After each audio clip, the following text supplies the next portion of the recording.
The topic of the class is a medrash on the beginning of this week's parsha.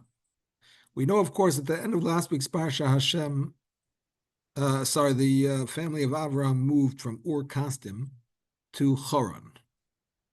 Originally, they were planning to go to the land of Canaan, but in the end, they decided to hang out there, and that's where Avraham's father or parents and family stayed. And then in the beginning of this week's parsha, Hashem says to Avraham, Lech lecha, go from your land, from your birthplace, and so on to the land that I will show you. And as we know, that was a test because Avraham didn't know exactly where he was going to. And only when he got there, Hashem told him this is the land. And the Medrash says as follows. I said this out earlier. So let me read it for you now. Amar Rab Levi b'shoshe Avram mahalech baram narayim varam nochar ra oisan oichlim v'shoisin upoichazim. Amar haLevi lo yeheli chelik beretz hazois. Kiven she'igi l'sulama shel tzur ra oisan oiskin b'nichush b'shasa nichush b'idur b'shasa idur. Amar haLevi yehi chelki beretz hazois. Amar HaKadosh Baruch Hu l'zaracha eten es aretz hazois. Rabbi Levi said, when Avram was traveling through Aram Naharaim and Aram Nochar, he saw them eating, drinking, and reveling. He said, would that my portion not be in this land, right? Because he didn't know where his destination was. But he was davening to Hashem, please, let it not be this land. When he came to the promontory of Tyre, I guess that's some kind of mountain, it's like a descent down a mountain. Sulam literally means a ladder, but it means in this context like a descent down a peak of some sort. He saw them engaged in weeding at the time of weeding, hoeing at the time of hoeing. He said, would that my portion be in this land. The Holy One, blessed be He, said to him, to your descendants I will give this land. So basically, the land of Israel was already recognized by Avraham as special. Besides the fact that the land of Israel is blessed in many, many different ways, we know that Adam Arishan was created from the earth of the Mizbeach, where the Mizbeach would later be on the Temple Mount. The whole world actually started from the Even HaShasiyah, the stone in the middle of the Holy of Holies. A lot of amazing things happened in that land. It's also a land that as we know, it has metals, it has stones, it has rain, it has all kinds of wonderful abilities to plant things, like we read in the verse and as we know. But in addition to all that, the Medrash is telling us that the inhabitants of that land were productive people who were engaged in farming. Of course, in the ancient times, everybody had to farm to some degree or another because they didn't have the same level of commerce like they had now. So there had to be farmers in every country just to support the people and feed them. But nevertheless, the general society in the other countries around there was one that was involved in revelry, not a very productive society. And the society in Canaan was involved in farming. And Avram was impressed by that. And he prayed that this should be the land that he should have a portion in. And, of course, like we read, Hashem said, yes, this is indeed the land. Now, the question that can be asked is, what did Hashem say to Avraham? I'm going to give your children this land, which means it's not really about your living here among the farmers. It's for your children to live here. Now, the issue with the children living among the farmers is that, quite frankly, they were not supposed to leave any survivors. They were supposed to come in and absolutely decimate the local population. Of course, they were supposed to give them the opportunity to leave if they would want to leave. They also had the opportunity to stay and pay taxes if they wanted to. But otherwise, they were supposed to obliterate the local inhabitants. Loi sechaya kol neshama, do not leave anybody alive. Sounds very Meir Kahana-esque, I should say. But of course, it's the Torah, and that's what it is. The Torah has parts that are very nice and very merciful, and sometimes it's a bit harsh. And this is what it is. In order for the Jewish people to have a country where they could be successful and not be influenced towards idolatry, they had to wipe out the idolaters. But like we said, they could have left if they wanted to or agreed to pay taxes or whatever. But they were replacing the society of the Canaanites. They were not integrating into that society. So why is it important to Avraham that the people are farmers when those farmers aren't going to exist once the Jews take over? They're going to be either dead, shipped off somewhere, or just be a very small segment of the remaining population. That's not going to be what the country is like in the future. Now, you might argue and say, well, there are some lands that are conducive to certain behaviors and some lands that are conducive to other behaviors. For example, the Medrash points out that the Jewish people did not sin with the women of Egypt. They lived in Egypt for 210 years, and we don't find that they intermarried at all. There was only one case with Shlomit Bat Divri and an Egyptian man, and even that was against her will. But other than that, there was no intermarriage. And 40 years in the desert, they also maintained a distance from the local tribes. It was only when they came to the land of Shittim, in the plains of Moav, where they sinned with the daughters of Moav. And the Medrash points out that this has to do with the land. Not that you could blame everything on the land and say, hey, the land made me do it. It's not my fault. Tell it to the judge.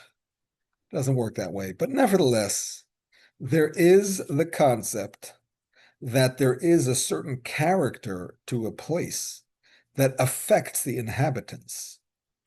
And the character of the place called Shittim affected the people in such a way that they were drawn towards promiscuity. So, perhaps the meaning of the Medrash is that Avram recognized that the land of Canaan was one that induced good behavior. That was, I don't know the exact word that I'm trying to think of, but it was conducive to civilized behavior like farming and not the partying and revelry. And that's why he wanted his children to live there, because he recognized that the land had that property to it. The problem with that, my friends, is that there's another source that teaches us that the Canaanites were not exactly tzaddikim. Because the verse in Parshas Acharei Mos says,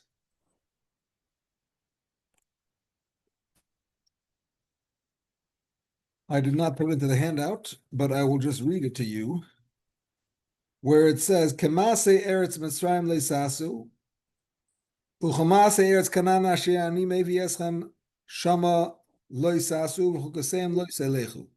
Don't behave like the Egyptians. Don't behave like the Canaanites that I'm bringing you there. Don't follow their statutes. And our sages say that the Egyptians were bad news in terms of their behavior, very immoral. The Canaanites were also very immoral. And specifically within the Canaanites, the ones who lived in the land of Canaan, in the land where the Jews were going to live, were the worst. They had all kinds of repugnant moral, or I should say immoral behaviors. And the Jewish people were warned against indulging in such behaviors. So obviously this land is not exactly a land that is conducive to moral behavior. So who cares if they're farmers? But if they're farming during the day and sinning at night, why is that such a good thing? So what is it about this farming that excited Avram Avinu so much? This is the Rebbe's question that we'll start with. In order to answer that, the Rebbe quotes a little bit of an enigmatic teaching in the Talmud, Sanhedrin 99b. I'm going to read the Hebrew and the English. It's in the handout that I sent out. Omer Rabbi Lazar says, Kol Adam la'omal nivra. Every person was created to toil. Shenemar, because the verse says in Eov and Job, Ki Adam la'omal yulad. Man was born to toil. So we're not here, my friends, to enjoy life. We're not here to have a good time. We're here to work. Sometimes you go to a farbrengen, like I mentioned, I'm having a farbrengen here tomorrow night. You go to a farbrengen, a Hasidic gathering, and somebody says, when you come back, did you enjoy the farbrengen? You go to the rabbi's speech in shul. Did you enjoy the speech? Did you enjoy the davening? My friends, I have news for you. You're not here to enjoy things. Who said you're supposed to enjoy a farbrengen? You're supposed to come out inspired by a farbrengen. Maybe you're supposed to come out from a farbrengen feeling that you have to change, that there's something that you have to be different about. Maybe the rabbi's speech is not supposed to be entertaining with a nice joke in the beginning and a nice story, and you say, yes, I enjoyed it. That's not the point of the rabbi's speech. Maybe you're supposed to come away from the rabbi's speech feeling a little bit uncomfortable. Maybe I'm supposed to change a little bit. Maybe I'm supposed to do something a little bit different. There's a rabbi that I know who spoke out against his congregants' indulgences because it was a very affluent congregation and they were always, going out to eat in fancy restaurants. And he said to them, you know what? This is not what life is about. Life is not about just going out and enjoying life and having fancy food and so on and so forth. There's more to life than this. And his congregation didn't renew his contract. Now, that wasn't the only thing that he spoke out about, but he spoke out perhaps in a way that made them feel uncomfortable. But maybe that's the rabbi's job. The rabbi's not necessarily supposed to make you feel comfortable and just feel, oh, that's so nice, that's so beautiful. Maybe the rabbi's most supposed to make you think about things in a different way than you thought about them till now. Maybe he's supposed to make you decide to do something differently. That might not be so easy. Anyway, I'm just railing and going off on tangents, as rabbis do sometimes. But back to the main discussion at hand. Man is here to toil. That is the verse. Hello, Moshe. And hello, Reb Herschel. And Ezra, sorry. And who else is here? MotoG Play 2023. Who is that?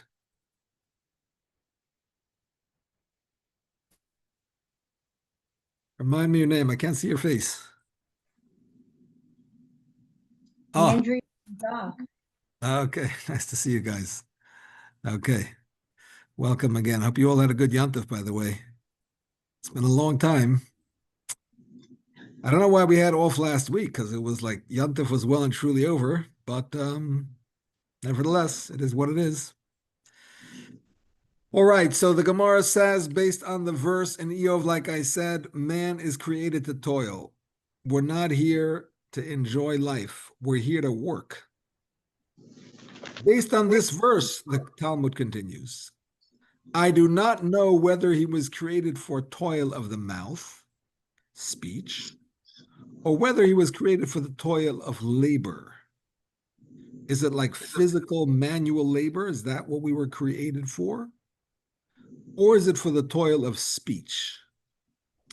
When the verse states, for his mouth presses upon him, that's in Proverbs, in Mishlei, you must say that it was created for toil of the mouth. Okay, so we're not here necessarily to toil in the fields and with our hands. We can toil with our mouth. That's good too. And still, I do not know with regard to the toil of the mouth, whether it is for the toil of Torah or for the toil of conversation. When the verse states this Torah scroll should not depart from your mouth, Joshua 1:8, you must say that it was created for the toil of Torah. I'm just going to mute you all. You can unmute yourselves as needed. What's going on here with this Talmudic teaching? What does it mean? Maybe we were created to toil with work? Is that really why we were created? To just like work in the field? That sounds like almost like a communist ideology. Every man is to work, you got to, participate in society and blah, blah, blah. We're here to do something spiritual. We're here to accomplish something more than animals work too. Animals work very hard. They're running around. Look at those ants. They're scurrying here. They're scurrying there. The bees are working. The birds are working. Everybody's working. But man is obviously something more than that. So why does the Talmud suggest that it would be just work, like manual labor? That's why we're here. And then the second possibility, amal sicha, toil of the mouth, like conversation. What is that about? Conversation? Is that really why we're here? Would you think that's why? Why is conversation important? On the contrary, this is what we call dvarim betelim, empty words. If you're not talking Torah, what's the purpose of it? Of course, sometimes you have to talk about other things because you have to figure out whether you want salt or pepper, or whether you should come at this time or at that time. There's important things to talk about, but they're utilitarian. They don't have a higher goal. They're just to get through your day. Torah, we understand. That's something holy. That's something special. That is worth being created for. But just almost sicha, like conversations, were we really created to have conversations? That doesn't seem like a real possibility. Now, my friends, lest you say that the Talmud is it's just saying this and that and the other, but it's just leading up to the main. Of course, everybody knows that it's only about Torah, and it's just saying work and conversations, just like kind of like, just going through those, not even though they're not real possibilities. Well, my friends, when it comes to Talmud, when it comes to the teachings of our sages, every possible answer, even if it's rejected, is part of the Torah. In the morning when you wake up, you're not supposed to study Torah before you say the blessings on the Torah. Just like you're not supposed to eat or drink before you say the appropriate blessing, you're not supposed to even take a smell of a nice perfume or a nice herb or spice without saying the blessing on that, because you're not allowed to benefit from this world without a blessing. Well, the Torah belongs to Hashem, and you're not allowed to study it and enjoy it, so to speak, without saying the blessing in the morning. That's part of the daily blessings we say when we wake up. Now, let's say you wake up in the morning and you say, you know what? I'm not going to study the Talmud's final analysis. I'm just going to study the Talmud's answers which are rejected. The Talmud has a discussion about something. It gives 5 answers. It rejects all of them, and then it comes up with a 6th answer, and that's the one that's accepted. So I'm just going to study the 5 that are rejected. I'm not going to study the final answer. So I don't want to have to say the blessing on the Torah because it's not the final answer, so it's not Torah. No, my friends, it doesn't work that way. If it's in the Talmud, it's Torah. And if it's Torah, you must say the blessing. What does it mean it's Torah? It means there's truth to it. It's not the final answer and the final analysis, because even though it's true, it doesn't adequately answer this particular question. But there is truth to it. So what is the truth to saying that man was created for amal melacha, for toil of work, for physical manual labor? What is the possible explanation for that? And then what is the possible explanation for saying that man was created for amal sicha, for conversations? I know a lot of people who'd be happy with that second interpretation because they just love talking. So if you tell them you're created to talk, they'd be very happy with that. But nevertheless, what's the deeper meaning? What's the Torah in this possible understanding that we're created to talk? Okay, my friends, so the way the Rebbe explains it, which is based on a mimer, a Hasidic discourse of the previous Lubavitcher Rebbe, is as follows. Man was actually created for all 3. Amal Malacha, Amal Sicha, and Amal Torah. Toiling in work, physical labor, toiling in speech, and toiling in Torah. All of them are important. And they build on one another. You must have Amal Malacha. You must have toiling in the physical world. You must have toiling in speech. But that's not the ultimate goal. The ultimate goal is to have both of those, plus the crowning achievement, which is Amal Torah, toiling in Torah. So, what does this all mean, my friends? First of all, the Rebbe explains why it's important that we have to toil at all. Why do we have to toil? Why can't we just enjoy life and have everything served up to us on a silver platter? Sit back, kick up our feet, watch the show, and be served. Well, of course, you'll say, because if you don't work at something, you don't feel good about it. If you're just a spectator and you didn't earn it, you feel like what am I even doing here? Like, who even needs me? Like, what if I wouldn't exist? You know, nothing would be different. I'm not important. I'm not contributing. Everybody wants to feel like they're contributing, like they're adding something that only they can add, and they're unique in some way, and they're accomplishing.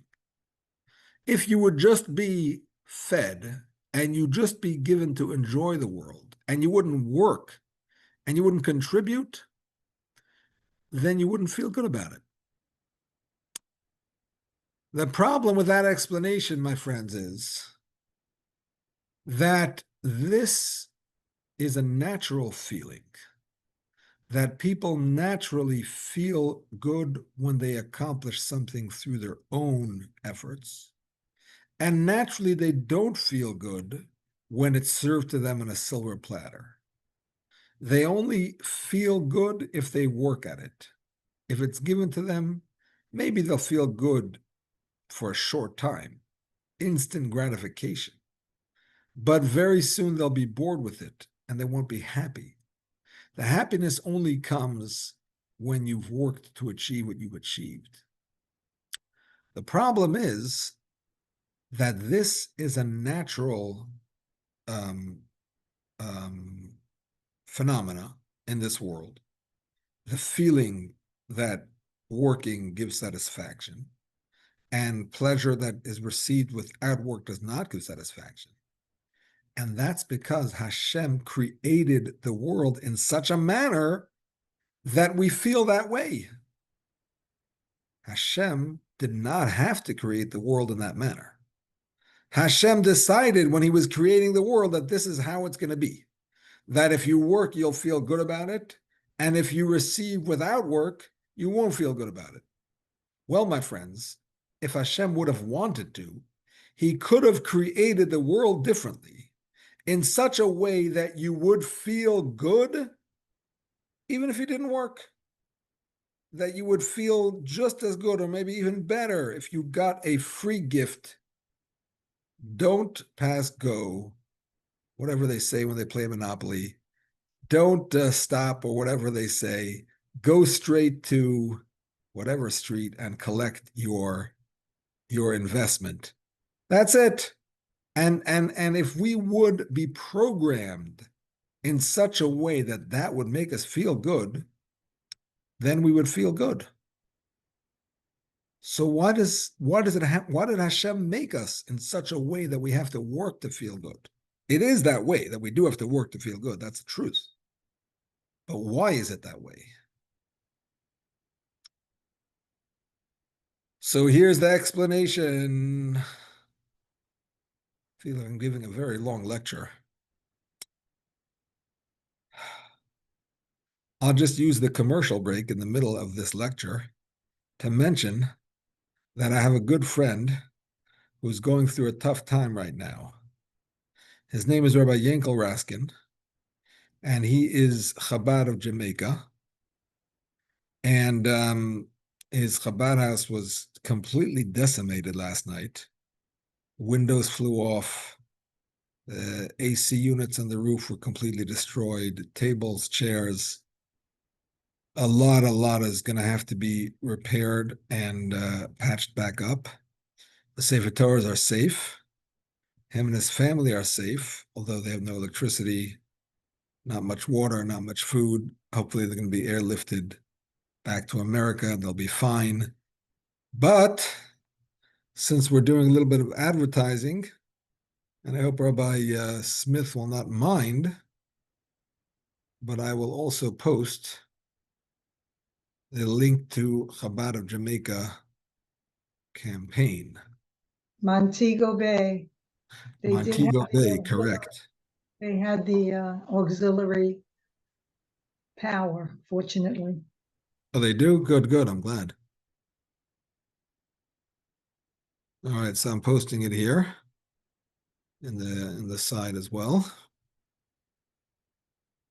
It's funny because I was sitting at a wedding on Sunday night with Rabbi Raskin's wife's aunt, and we were talking about the Raskins, and they already knew the hurricane was coming, but apparently they didn't feel it was necessary to leave. They felt like they wanted to stay and be there for their community. Not sure if they regret it now or not, but in any case, at least they are safe and not unharmed. Okay, so back to the class at hand, my friends. The answer is that ultimately, the highest level that a human being can achieve is to be similar to his creator. That's ultimately the highest level we can achieve.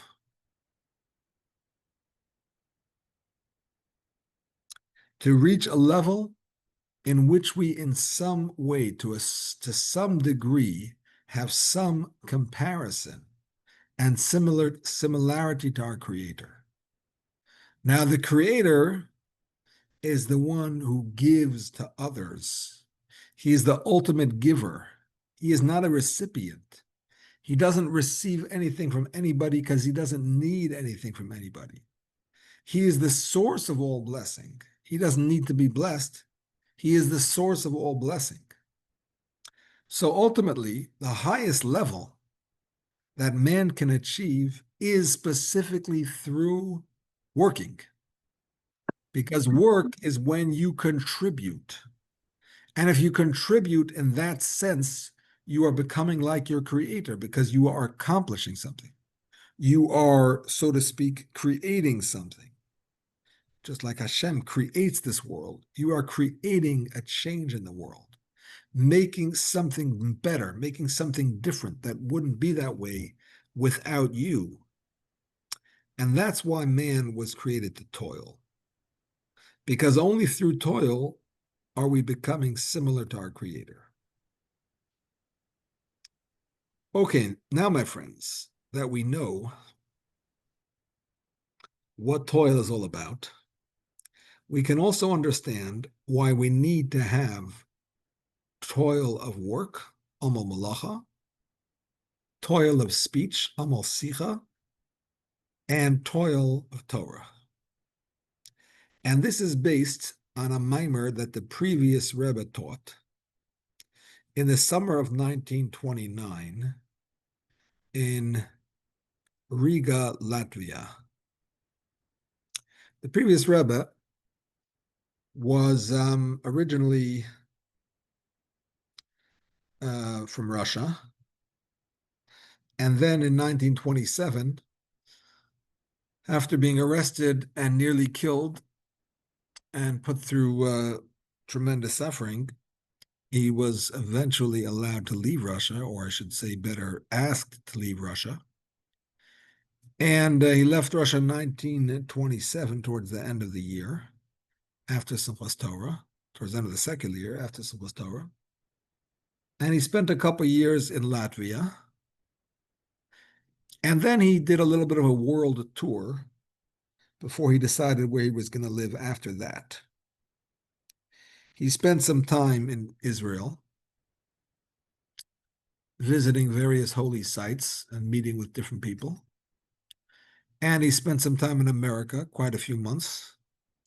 And ultimately, he decided to move to Poland, which is where he stayed until the outbreak of the war. And then he barely got out just at the very outset of the war, was able to cross the Atlantic and resettle in America. So, before he left for Israel, shortly before he left for Israel, he said a mimer, a Hasidic discourse, on this Talmudic teaching. That Rabbi Lazar said, Adam la'amal yulad. Man was created to toil. And he explained what these concepts are, amal malacha and amal sicha. Amal malacha, my friends, he said, is not the toil of just working. Amal malacha is the toil of working according to the Torah, implementing the Torah's rules in the workplace. Whatever work you do, the Torah is going to say something about it. The Torah will instruct you how to be honest, how to be fair, how not to lie, how not to cheat, how to sanctify Hashem's name within your job. Depending on the type of work, there might be specific laws that apply to it. A farmer has certain laws about different seeds he's not allowed to mix. A breeder is not allowed to mix the breeds of certain animals and so on. A businessman, has to observe Shabbos with his business, observe Yom Tov with his business, and so on and so forth. Many different laws. In addition to all of those laws, there's the concept of doing your work be'emunah, with belief in Hashem, infusing your work with the belief in Hashem. The Talmud, the Jerusalem Talmud says, Maimin b'chei ha'olamim v'zayreya. A Jew believes in the one who gives life to the world, that's Hashem, and he plants. That means even a simple thing like planting, where you would argue and say, I don't need Hashem for this. I don't need to pray for this. I don't need to believe for this. I'm just going to plant the seed, and the rain's going to come, and it's going to cause the seed to germinate, and something's going to grow. That's fine. No extra terrestrial assistance is needed.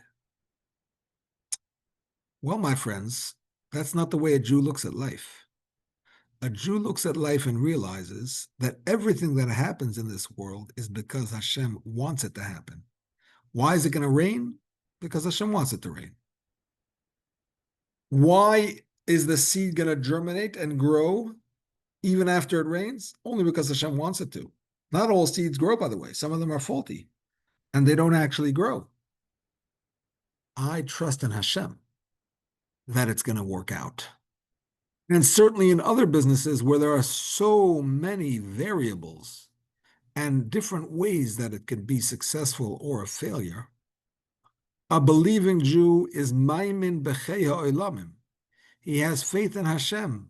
And even as he is doing his part to have a successful business, he knows that it's Hashem who's blessing the business. And he's just going through the motions to allow Hashem's blessings to reach this world. That, my friends, is amul malacha, the toil of labor. It's not the physical labor. It's elevating the physical world, A, by following the Torah's rules within it, and B, by infusing that work with an awareness of Hashem. Now, this is essential. Even after you're going to accomplish amal sicha, which we're going to learn what that means, the toil of speech, and the toil of Torah, we know what that is. Even after you accomplish both of those, you cannot stop amal malacha, because in order to elevate the world, you need to be involved with the world. If you live in a cave and you study Torah all day, and you do amal sicha, which we're going to learn really what that means, which is davening, really, that's all nice, but how is it going to elevate the world? So you need to have amal malacha. You need to have work within the world, and you need to elevate it by doing the work according to the Torah, by infusing the work with an awareness of Hashem. But at the same time, you have to have more than that. What's the reason? Because when it comes to amal malacha, when it comes to toiling in the physical world, even though you're doing it according to the Torah, you're infusing with an awareness of Hashem, but what you're doing is you're bringing the physical to the highest level that physicality could reach. It's the highest level within physicality. But when we say that we are trying to be like Hashem, what we're trying to accomplish is something new, something beyond. So to bring the world to its highest level within itself is not a true accomplishment, because that's just within the same, so to speak, parameters of the world. It's just bettering it. It's kind of refining it, but it's not accomplishing something beyond it. What's beyond it is amal sicha, toil of talk. The talk we're referring to here, my friends, is tefillah la'ani ki yatoif v'lefnei Hashem yishpoich sichoi. King David says in Tehillim chapter 102, a prayer for the poor when he swoons and he pours out his speech in front of Hashem. We're talking about the speech that we pour out in front of Hashem. We're talking about davening. A person who davens, davening is like a ladder, like we're going to read in a few weeks, that Yaakov Avinu saw in his dream a ladder that was on the ground, but the top of it reached the heavens. Prayer allows us to connect heaven and earth because it allows us, it enables us to reach up to the highest level of heaven, to connect ourselves to Hashem in a very deep way, and through that, to be able to elevate the world to a much higher level. A person who prays and then is involved in the work, his whole involvement is going to be a more elevated spiritual experience. The way he interacts with people, the way he interacts with the world is going to be by definition holier, because he has become a holier person through his prayers. And that, my friends, is the reason why we daven every day. Every day we have to daven. Why do we have to daven every day? Why can't we just daven in the beginning of the year? Rosh Hashanah, Yom Kippur, Sukkot, Simchas Torah, so much davening. Why can't we have a month off? Let's start davening again Hanukkah time. It's like in Chelm, they said, you know, it's such a bother to bathe 52 times a year every Friday. We're going to give the kids 52 baths on one day. And that way they're not going to have to take baths during the year. That's what they say about the city of Chelm, which was actually a city of very wise people, by the way. They just used to make fun of it because they were jealous of it. But anyway, obviously you have to bathe every week because you have to get off the grime of the week. Every day you have to pray, because praying isn't about Hashem, give me this, Hashem, give me that. Praying is about connecting yourself to a higher source every single day, so that that entire day will be uplifted. You will be uplifted through your prayers. And as a result of your being uplifted, you will be able to uplift and enlighten and spiritualize, if there's such a word, the world around you. So you need to have amal sicha, you need to have toil of talk. Not enough to have toil of labor. You have to have toil of talk. That makes you a more spiritual being who can therefore elevate the world.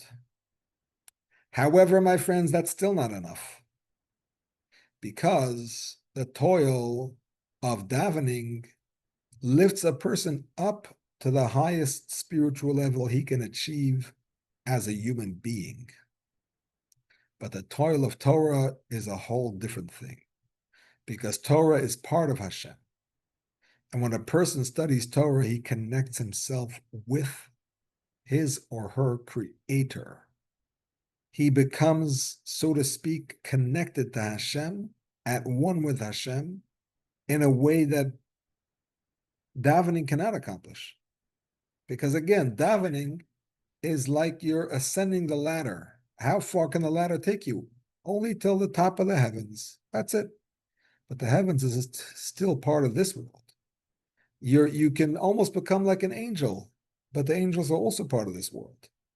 The Torah, on the other hand, is from Hashem. It's part of Hashem's intellect. When you study the Torah, you unify your mind with the Torah.